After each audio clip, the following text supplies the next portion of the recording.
Malu. Itu sebab semua penipu ni masih bebas. Ramai rakyat Malaysia malu nak mengaku diorang kena tipu.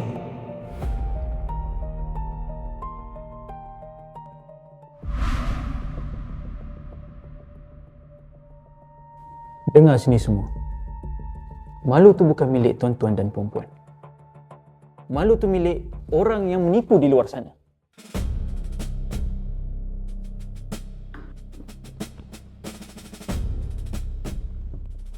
Jangan biarkan mereka menang kerana anda diam.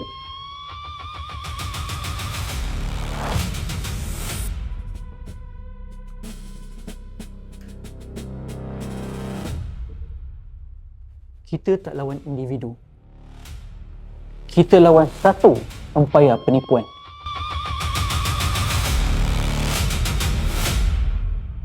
Mengadu bukan tanda lemah. Ia adalah langkah pertama untuk menghukum penjenayah.